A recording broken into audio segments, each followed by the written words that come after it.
I have been living with my new wife and stepdaughter for about 6 months now. She's 19, almost 20, and I have 3 sons aged 18, 16 and 15.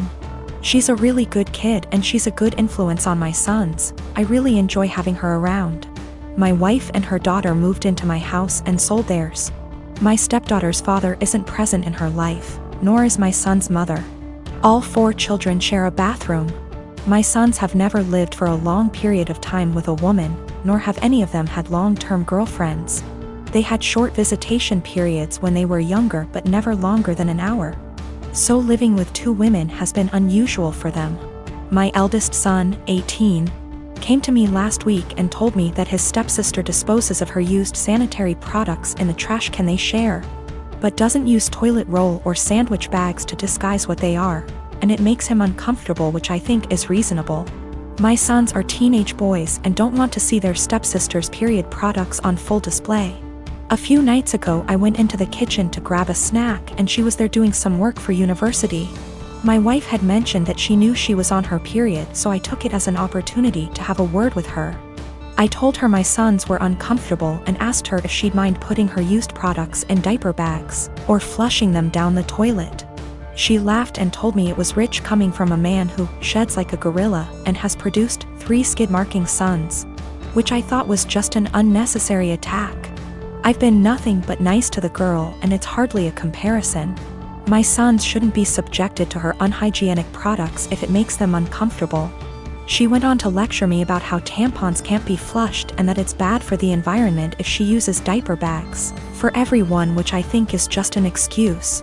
I called her a scruff and told her that this was my house and that what I say goes. I later asked my wife if she could have a word with her and she told me I was being ridiculous and that her daughter has had her period for 10 years and knows what she's doing. When I told her it was making my sons uncomfortable, she said my sons needed to get a grip and turned over and went to sleep. This is a genuine issue to me and she didn't care enough to have a discussion about it. I asked my stepdaughter again in the morning and she did the same as her mother, completely dismissed it. Both of them have told me to stop being so silly, but I don't see how I'm being unreasonable when it makes my sons uncomfortable. So I recently got together with a guy from my hobby. He asked me out first and I had some doubts that we'd work together as a couple because of the age difference. He's 35 and I'm 22. So, in my apartment, since it's an old house that was originally a single-family house, there isn't much soundproofing. And the floors creak when people move. I've gotten used to the sound of the guy upstairs getting up at 4 a.m. since he starts work at 5. And the sound of the girls in the apartments to either side of mine watching telenovelas till midnight, taking work calls all day and having friends over on weekend nights. I know when I play music or have friends over, some of the sound leaks through the walls. So I'd never get upset about hearing my neighbors because it goes both ways. So, when my boyfriend started coming over more often, he had complaints about the neighbors, which put me in an awkward place. He wanted to go speak to them or have me text them and I said no. For example, one of the early times he stayed over we went to bed around 10. He wanted me to ask my neighbor to turn down her TV. I said she didn't have it that loud and she turns it off at midnight anyway. At 4 a.m., he got very irritated with my upstairs neighbor getting up and cooking breakfast. I said that he would be done by 5 because that's when his shift starts. At 7 a.m., he was still trying to sleep in and the neighbor on the other side had some work calls that he said he couldn't sleep through. I offered him earplugs and he said he couldn't sleep with them in either. He wanted me to ask her to quiet down. He had similar comments every time he heard someone else in the building just living their life, especially if it was when he was in bed. I got frustrated with my boyfriend and told him, you can't expect to date a hot young 22-year-old and not want to deal with a 22-year-old's living situation. I don't know if you realize, but this is a normal apartment for someone my age. Hell, my neighbors are pretty great. Nobody's throwing loud parties on work nights. Nobody's having screaming fights. Nobody's having babies. The hot young part was in sarcastic air quotes because those were his words, not mine. He got irritated and asked why I was bringing age into it. And I said it's because he can't both want someone so young and also want someone with house kinda money. And he was being so out of touch with how normal people in their 20s live. He got really irritated with me bringing age into it. And even more annoyed when I'd respond to his neighbor complaints in the future with "Okay, boomer." Or tell him that if he wanted me to have a rich person apartment, he could pay for it. It's not possible for me to get to his house on my own because I don't have a car and the buses don't go that far into the suburbs. So that would mean him driving 30 minutes from his house in the suburbs to pick me up, then an extra 30 to drive me to his house. Then an hour round trip early in the morning to get me home in time for work. It's a lot easier for him to visit me in the city. I am using boomer as a joke or a figure of speech to say acting out of touch and entitled to tell other people what to do. It is a common figure of speech to say "Okay, boomer" to someone who is acting entitled regardless of their actual age. It's more of a mindset thing. I googled his property records for his house and he owns it with a woman who shares his last name. Holy shit. I don't know if she's his wife or ex-wife or what, but I'm out of here. I'm honestly freaking out right now, but I just gotta say, great big thank you to everyone who noticed red flags and made me question that. I've blocked his number. He can have fun figuring out where I went. He's a fashion photographer, meaning he works alongside many beautiful women in his profession. Stylists, hair and makeup artists, and of course, models. This is actually how we met. I modeled my way through college and he photographed me, after which we became friends and eventually started dating. We have been together now for almost 3 years. I've since stopped modeling, but he is still a photographer. Never once in our relationship has he given me any reason to question his fidelity. With the exception of me, he has never dated or even befriended any of the models he has photographed. That was until Rachel came into the picture. I've met Rachel. She seems like a fun chick, the type of girl who draws a lot of positive attention just by entering a room. She's beautiful, but her personality really shines through. She makes you feel like you're her best friend when you're talking to her. A very cool person through and through. That said, I'm not the only one who feels this way. My boyfriend also adores Rachel. The first time he photographed her, he stayed late at the studio and discussed ideas for their next shoot for nearly 3 hours. He was actually late for a night out with me because of it. But he's always had terrible time management, so I didn't think anything of it. The lateness has now become a steady, recurring factor in their shoots together. They hang out long after the stylists and makeup artists leave the studio. They also text a lot, and he's always smiling to himself and laughing when he reads the messages she sends him. At first he would show them to me and try to include me in on all the fun, without me asking. But he abruptly stopped doing that around 2 weeks ago. He tilts his phone away from me now when Rachel messages him. I'm not the jealous type, but if my BF had a history of doing this with the other models, I'd let it slide. The fact that he is only like this with Rachel, and me, I suppose, makes me wary of what might have transpired between them. Rachel herself has stopped talking to me. We used to communicate and have an easy, casual friendship via IG and Snapchat, but she pretty much ignores me now. Guilty conscience? I don't know.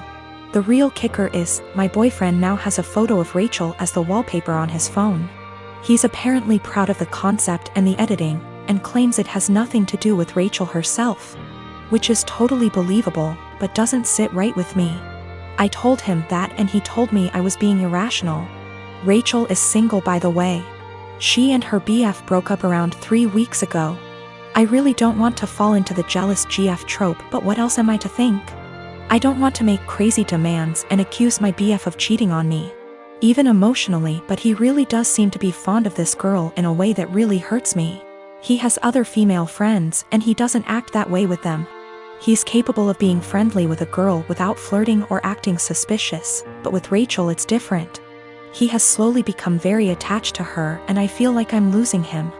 I have expressed this to him a couple of times, but he always tells me I have nothing to worry about and that he and Rachel are just kindred when it comes to photography. The long nights, constant texting, and phone wallpaper mean nothing. Oh, by the way, she's practically naked in the photo and it wasn't taken for any sort of publication, just for fun.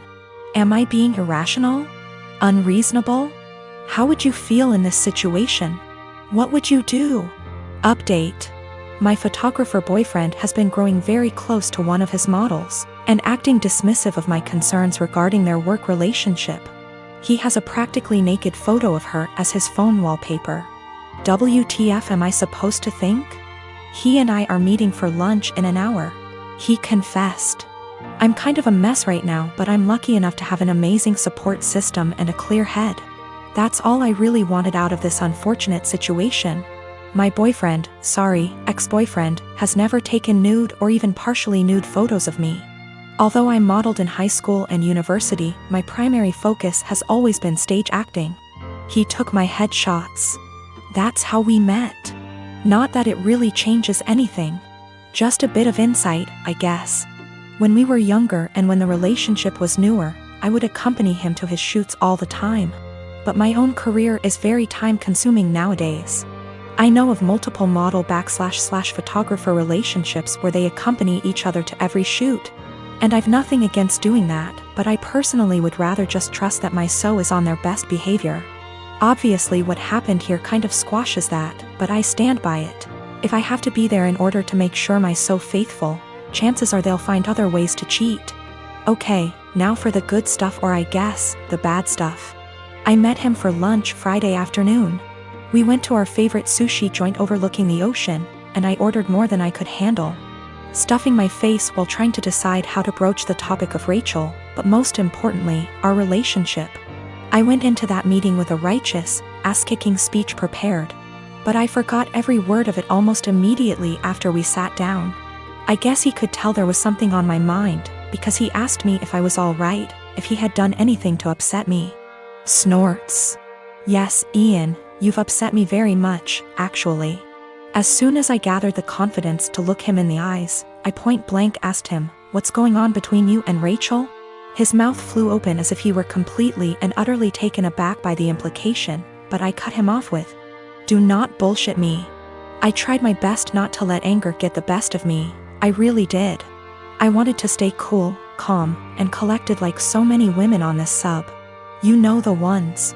Those intense stories of cheating husbands wherein the wife takes to relationships, garners a ton of support, and then updates us later with a well-constructed storybook post detailing the evidence she has collected against him and the meeting she had with her uncle or sibling, who just so happens to be a divorce lawyer. Yeah, I'm not a badass like that. I wish I were. But I'm honestly just an overly emotional doormat, and I knew going into this meeting that I was either going to cry or gouge his eyes out with my mind. Because I had somewhere to be later, I took a hard left and got super angry. He could see it in me, the anger bubbling over. The people in the restaurant were starting to stare at us, too. In order to save face, I threw money on the table, with tip, and told him to meet me in the parking lot. If I'd had a switchblade on me, I can't say for certain I wouldn't have channeled my inner jet and beat his to the pavement. Kidding. Totally kidding. We met inside my car. He climbed in after me, his head down as though he were ashamed or, I don't know, guilty? I asked him how, and he explained everything to me. No preamble whatsoever. The moment he met Rachel, he felt some type of way towards her. He couldn't tell whether it was just a silly crush or something more, but he knew she felt it, too. How cute. They kissed the first night they met. The night he nearly stood me up. They had crazy, emotional, forbidden intimate the night she and her boyfriend called it quits. And they've been ever since. He mentioned he has always used a condom with her, but I don't care. I'm getting tested. I should mention Rachel was the one who was broken up with in her previous relationship. I don't know why or how. I didn't ask and I don't care to know. Funnily enough, Ian said he doesn't want to be with Rachel, he wants to be with me. And he even provided text messages to show that he's the one who decided not to pursue anything with her on official grounds. But I told him I give zero about what he wants. And unless he can go // his eyes, he should get the out of my car and erase me from his mind before I erase him. I literally said that. In any case, I went home later that day and drank a lot. My friends and family, and most of Ian's friends and family, have rallied around me in support. I guess he told his mother we broke up and how it happened, because she called me this morning and said she's disgusted with her son and that if I need anything at all, she's always there for me. For real, I'm going to miss his family. They're good people. The best people. This is my first adult breakup, by the way. The type of breakup where you're required not only to break up with your so but with their family and friends, as well. These people you've spent so much time getting to know and growing to love, are suddenly not in your life anymore, and it's kind of daunting, really. Daunting and sad and infuriating all at the same time. So, that's the conclusion to this story. That's what happened. P.S. He admitted to cheating with Rachel and then I dumped his. So far, his mother, his teenaged stepbrother, and 2 male friends of his, have reached out to me saying how disgusted, ashamed and embarrassed they are on his behalf. On top of 3 mutual friends. It hasn't been 2 days yet. I am the oldest daughter of 4 children. I'm currently 25, second oldest is 23, third is 20, and youngest is 18. When I was 8 years old, my mom had an affair with a family friend. I, being the oldest, has remembered most of it, and my younger siblings only remember growing up with our parents co-parenting. This has put a strain on my mother's and I's relationship. She cheated on my father, who was battling cancer. She didn't even try to keep it a secret from the kids. I remember during family /friend gatherings when everyone would be inside and I'd see my mom and the family friend kissing, or doing things in the pool. As a kid I didn't understand, but as I got older I realized what she was doing in front of us, and I feel sick. People ended up catching on to their affair years later, and my mom left my dad and started a new relationship with this family friend. They split up shortly after that because he cheated on my mother. I've confronted her about this after my dad passed, and we all went to see a family therapist. This was roughly 3 years ago. My mom has since remarried to an incredible man, but recently she was out and bumped into this man from her past. They exchanged emails and she confided in me that they have been sending emails back and forth and are planning to meet up to chat and catch up. I read the messages and it's very apparent that the guy still has feelings. While my mom is trying to make it seem like she's just catching up with an old co-worker. But I know my mother, and I know she is still slightly infatuated with this man, and flattered that he still wants her. I mean, it's been years, why else would you want to catch up? My new stepdad knows about her past, and while he doesn't agree with it, it's been years, he wasn't in her life yet. She asked me what I thought about her meeting up with him, and said something along the lines of needing closure. She asked for my honest opinion about the matter, and I told her, to be honest Mom, you dealing with this guy in the past ruined yours and Daddy's marriage, and you guys had 4 kids. Why you think it wouldn't ruin this one, but why don't you stop being and stop thinking with your and delete this guy's damn email? She cried, said she couldn't believe I just called her and left my house. We haven't spoken for a few days. Today, I got a call from my siblings saying I hurt my mom's feelings and whatever happened between her and Daddy's marriage was between them. I disagree. I had to witness my mom cheating on my father. I watched him die in bed while she was off to God knows where with this man. She asked for my opinion, and my opinion is that she's selfish and who left my dad to die on his own, and she wants to rekindle with this man and possibly cheat on my new stepdad.